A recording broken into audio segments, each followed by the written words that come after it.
I'm Laurie Cardoza-Moore, and this is Focus on Israel.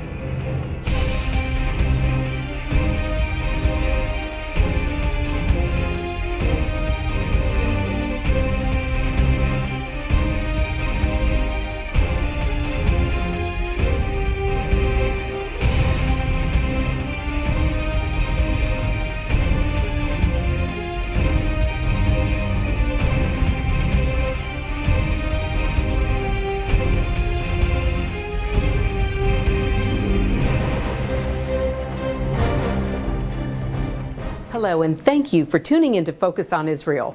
I'm Laurie Cardoza-Moore, president of Proclaiming Justice to the Nations, a nonprofit organization dedicated to educating Christians about their biblical responsibility to the Jewish people. Many Christians do not realize that the Word explicitly tells us to stand with our Jewish brethren and defend the land God calls His. In our last show, we discussed the roots and history of anti-Semitism. Today, we're going to see how a new anti-Semitism has taken hold following the establishment of the State of Israel. It emanates from the far left, radical Islam, and the far right, and tends to manifest itself as opposition to Zionism and the State of Israel. It is tantamount to demonization and has led to a resurgence of attacks on Jews and Jewish symbols and increased acceptance of anti-Semitic beliefs in public discussion and mainstream media. You often hear that history is repeating itself in the case of Jewish hatred. Leading up to the Holocaust, Jews were portrayed as scapegoats and as an evil scourge of Germany and Europe. Thus, many came to believe that killing Jews was acceptable. Today, Israel is portrayed as the most evil state on the planet. The Arab world and its allies are spewing out anti-Semitism unequaled since the days of Hitler. Once again, wiping Israel and thus Jews from the world has become acceptable. In 1973, the foreign minister of Israel, Abba Eban, identified anti-Zionism as the new anti-Semitism, saying, "We have witnessed the rise of the new left, which identifies Israel with the establishment, with acquisition, with smug satisfaction, with, in fact, all the basic enemies. Let there be no mistake. The new left is the author and the progenitor of the new anti-Semitism. Anti-Zionism is merely the new anti-Semitism. The old classic anti-Semitism declared that equal rights belong to all individuals within this society, except the Jews. The new anti-Semitism says that the right to establish and maintain an independent national sovereign state is the prerogative of all nations, so long as they happen not to be Jewish. This new anti-Semitism is a dangerous and ungodly threat that we as Christians must stand firmly against." The establishment and military success of Israel has fostered what has been termed a new anti-Semitism. Its advocates include the left, the far right, and radical Islamists. This new hatred is aimed at the State of Israel and Zionists, and thus the Jewish people as well. There is a new anti-Semitism that comes not only from the right but also from the left. It is no longer fashionable in certain quarters to be anti-Semitic, and so you use the political moment and events to accomplish the same kind of odious result. By delegitimizing the Jewish state, you delegitimize all Jewish aspirations and the Jewish people in turn. As in the Nazi Germany of the 30s, the far right has always been a danger for Jews as well as to a free society. Today's neo-Nazi and white supremacist groups have been both vocal and violent haters of anything or anyone Jewish. Although these groups have never become a part of the mainstream, they have continued to grow in size and number and have seen a frightening resurgence in Germany and other parts of Europe. Militant Islamic groups have joined with this rising tide of neo-Nazism and together have increased attacks against their common enemy, the Jew. A key element of the far right's hatred includes Jewish conspiracy theories, most notoriously embodied by the Protocols of the Elders of Zion, a book fabricated in 1902 that outlines world domination by the Jews. Saudi Arabian government officials, neo-Nazi groups, and state religious leaders often promote the idea that the Jews are conspiring to take over the entire world. As proof of their claims, they publish and frequently cite the protocols as factual. There are many people involved in conspiracy theories by which they think that the Jewish people are responsible for all of the ills in the world. It would be as though they were some group of ogres that are sitting somewhere in splendid isolation orchestrating all of the problems that exist in the world today. We as Christians, above all people, should be saying, this is not true. We shouldn't be looking for conspiracy theories, trying to blame something on the Jewish people when indeed they're not responsible. The most recent conspiracy theory revolves around September 11th itself. This theory peddles the idea that the Mossad, Israel's secret agency, carried out the attack to turn the West against Islam, and that thousands of Jews working in the World Trade Center were warned and didn't turn up to work. Both death records and witnesses have completely discounted this. Today, in the Muslim world, Jews are hated on two distinct levels. First, because they are Jews and despised by Allah, and secondly, because of Israel and Zionism. The perception through Islamists' eyes is simple. The infidel powers gave a country to a people whom God had abandoned, on land that had been in Islamic hands for almost 1,400 years. This violated the fundamentalist Muslim theology doctrine of sacred space. Under this centuries-old law, any land that is occupied by Muslims becomes Islamic for all time. It is strictly forbidden to give up any claims to it. The days of judgment shall not come to pass until the tribes of Islam kill the tribes of Israel. In Jerusalem and the surrounding nations, the trees will cry out, the stones will cry out, there's a Jew hiding behind me. Come, O Muslim, come and kill him. So the studies of the ends of times, according to Islamic theology, was permeating throughout the whole Middle East, that the reason the Jews came to this land, that we were about to destroy them all. From the Muslim perspective, there are only two solutions: the elimination of Israel, and ideally, the slaughter of all Jewish Israelis, or the wholesale conversion of Israeli Jews, thus bringing the land back within the fold of Islam. Their objective is not to have a two-state solution with somewhat different borders than Israel wants. When they talk about occupied Palestine, they mean Tel Aviv. They want to destroy the Jewish state. Ahmadinejad is explicit about it in Iran. It is explicit in Hamas's charter. It is explicit every way one can think of in what Hezbollah says and does. In most of Islamic society, the mainstream press portrays Jews in the vilest terms. National TV channels beam out soap operas based on the protocols of the Elders of Zion, and schools teach the hatred of Jews as part of normal formative education. One Saudi newspaper suggested that hatred of all Jews is justifiable, and textbooks encourage Muslims to engage in jihad to vanquish Jews. And Al-Azhar University of Egypt, the #1 university for Muslim scholars that graduates Muslim clergy all throughout the Middle East, issues an edict, a fatwa, that it is permissible for a Palestinian to kill themselves in one condition, when they are killing Jews in Israel. Even though Islam in itself condemns suicide, there's a special edict that you can now kill Jewish civilians. A video is worth 1,000 academia. You see it in the footage where a Palestinian finally has Jewish blood in his hands. He shows them in the window. The whole world sees it. You see when the bodies are dumped from the window. You see when the Palestinians and the people of Ramallah, the men of Ramallah, entire capital of Palestine are there. You know, jabbing on the faces and the heads and gutting these people and tearing them apart. And they're jumping with joy like it's winning the lottery. So you finally had Jewish blood in your hand.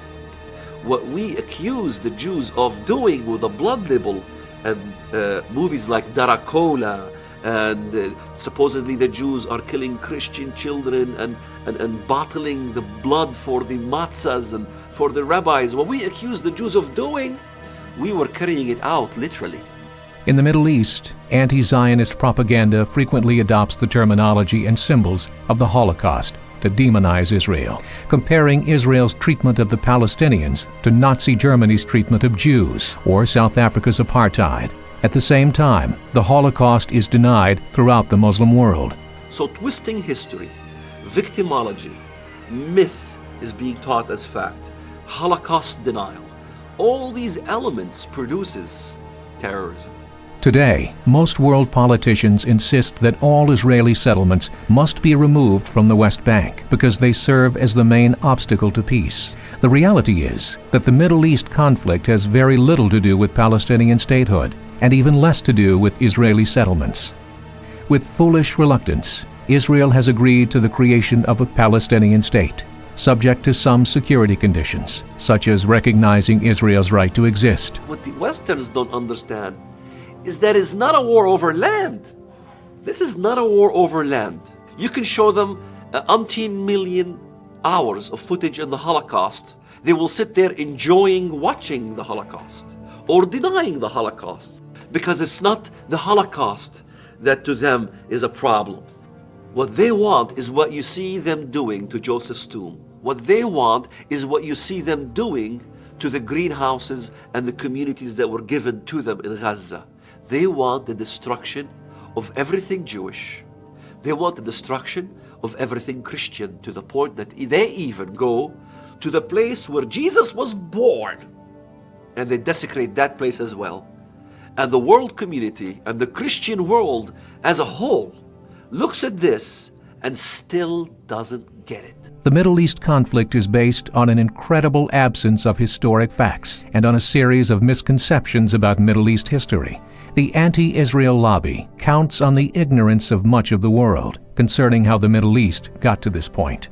The West Bank, the last time it was part of a real state, it was the Ottoman Empire. It has been either in uncertain status as part of the Palestinian Mandate operated by Britain, being administered by Jordan for a time and then not. It's not as if there were a Palestinian state there that Israel had conquered in an aggressive war. Israel's wars have all been defensive anyway. They keep having to fight because they get attacked by, it's what happened except for Suez. It's what happened in 48, it's what happened in 67, it's what happened in 73, and each time they were attacked, they won and ended up, particularly after the 67 war, with some increased territory that they occupied. Arab aggression and stubbornness has made the creation of a Palestinian state impossible. Since 1948, the Arab world has refused to come to terms with Israel's existence within any set of borders, and has maintained a state of war with Israel.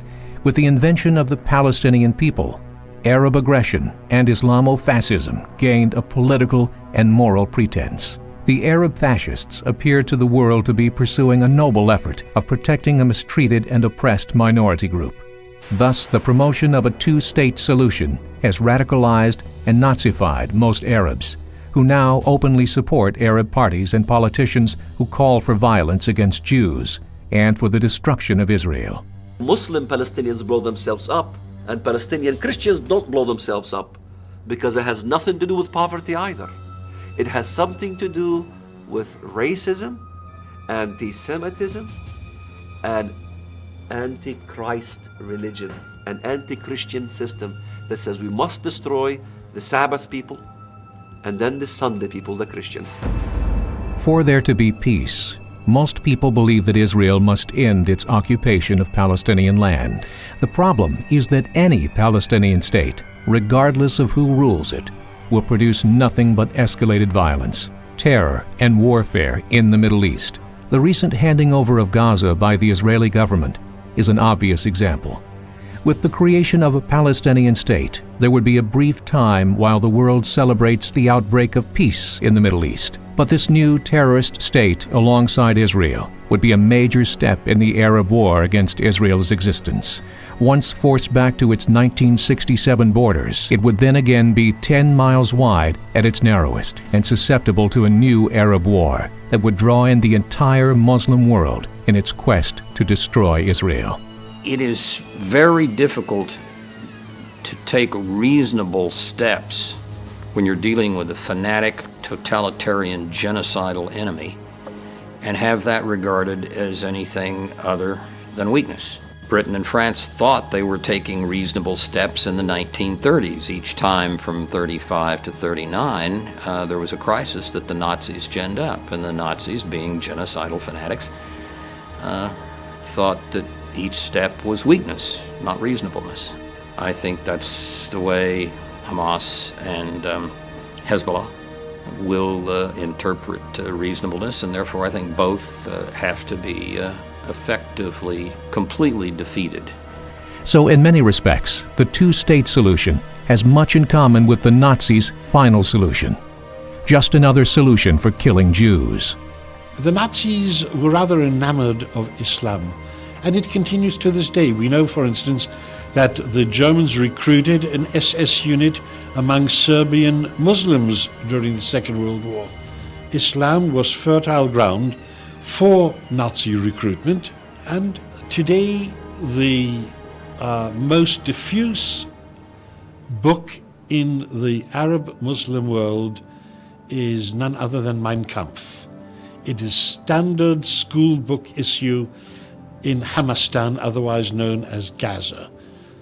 The Hamas and even the PLO types, whom I call the Palestine Light Opera, Fatah, enjoy the idea of disseminating Mein Kampf.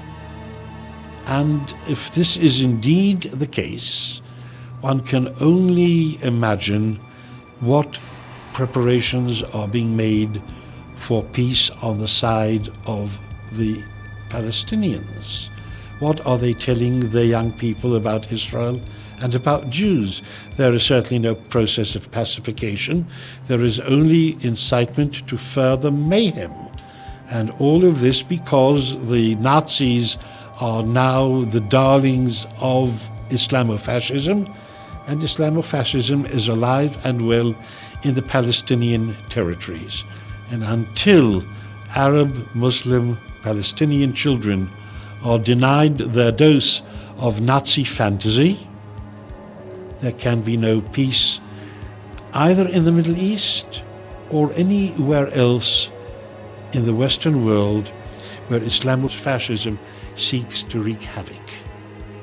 The political perspective of the left has grown extremely anti-Israel, and by extension, anti-Jew. Israel has become a glaring example of Western colonialism, Western values, and Western religion. David Horowitz labeled the establishment left as a fifth column within America, both anti-American and anti-Israeli in its rhetoric and actions. After 1967, the Arab world proved better in the war of ideas than in the war of guns and bombs. They ceased telling the world that they wanted to destroy Israel and redefined their struggle as the search for a homeland for the homeless Palestinian Arabs. This change in opposition to Israel was a shrewd appeal to the left's liberal thinking.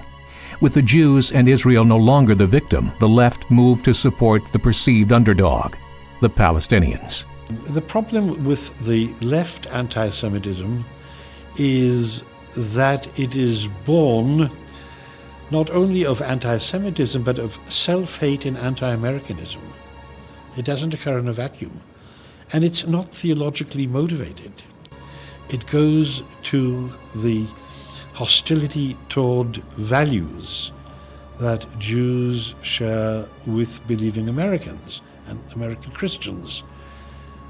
There was a time when the left was very pro-Jewish and pro-Israel because the left saw in Jews and in Israel a victim.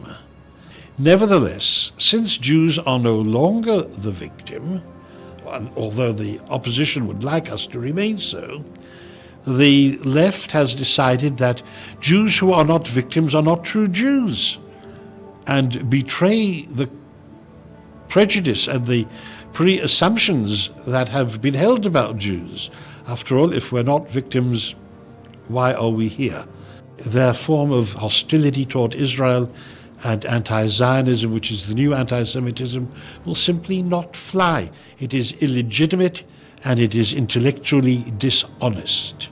This movement represents the greatest threat to Israel because it is more mainstream than the far right or Islam. Its power and reach includes the Western press, American institutions, universities, the media, and the old-line Protestant high churches, as well as leaders in many Western European countries. At universities, leftist anti-Semitism has joined Arab racism to become a growing problem. Jewish students often face anti-Israel venom with little support from faculty or Christian students. The debate on the Middle East conflict on American campuses increasingly features the threat of real violence. Jews who don't agree with the left's position on the Middle East are treated with hatred and intimidation. Over the past few years, the Muslim Students Association, with chapters sponsored at nearly 600 universities across North America, has promoted a series of vile expressions of Jew hatred on numerous campuses. In October 2000, the president of UCLA's MSA led a crowd of demonstrators at the Israeli consulate in chants of "Death to Israel" and "Death to the Jews." In May 2006, Malik Ali, a frequent guest lecturer at MSA events, accused the apartheid state of Israel of carrying out a Holocaust against the Palestinian people. Referring to Jews as new Nazis, he told Jews directly, "The truth of the matter is, your days are numbered. We will fight you. We will fight you until we are either martyred or until we are victorious." Is there a cure for the disease called anti-Semitism? In the case of Islam, the text of the Quran is explicit and cannot be altered or interpreted away. The only way of change depends on the possibility of reform. Unfortunately, in the Muslim world, an academic or a reform-minded cleric takes his life in his hands if he so much as suggests a small change to Quran-based law or traditional thought. When one of their moderate imams speaks up and says from a mosque in Cairo or a publication in Beirut that we really have to work with the Christians and Jews, we have to all live together, we're all children of Abraham, we need to go at this sensibly. Within days, you'll have several fatwas come out from radical clerics, several in Saudi Arabia usually, and one or two elsewhere, saying this man is an apostate and must be killed.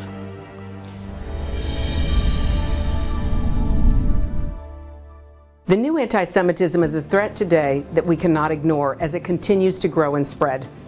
This new anti-Semitism also uses new technology. The internet has taken the media war against Israel to even new levels.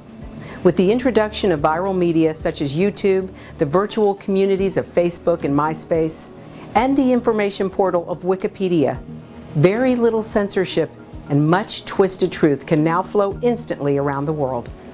This leaves the door open for anti-Semites across the globe to spread messages of hate, often failing to distinguish between Jews and Israel when comparing Jews to Nazis and Israel to apartheid South Africa. Through the web, the social acceptability of anti-Semitism can be spread, public resistance lowered, and hate networks rapidly established. And in some circles, it's even become hip to be anti-Israel. On April 3, 2006, the U.S. Commission on Civil Rights announced its findings that incidents of anti-Semitism are a serious problem on college campuses throughout the United States. These young people did not learn anti-Semitism from the old church. They learned from today's church, the media.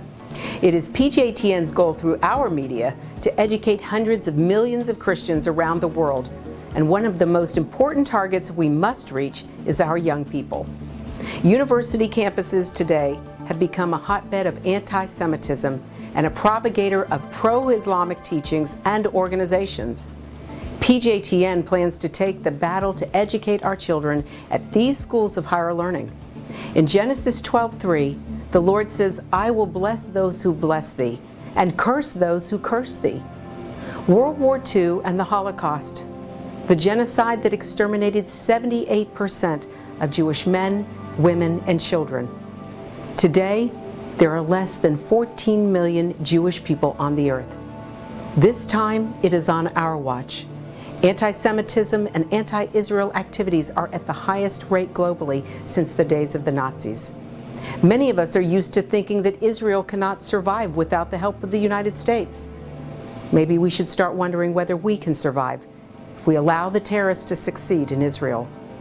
We make a terrible mistake if we deceive ourselves into thinking this is not our fight.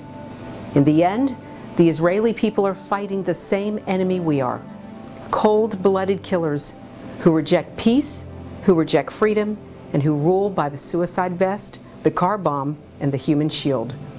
The mission of proclaiming justice to the nations is to reach Christians around the world with our message to stand against the anti-Semitism and anti-Israel threats that continue to rise. We believe that if the leaders of this nation were contacted by millions of Christians, they would not continue to put pressure on Israel to give up more land and negotiate with leaders who are bent on their destruction. Of all the people in the world who should understand who the Jewish people are and who Israel is, it should be the Christians.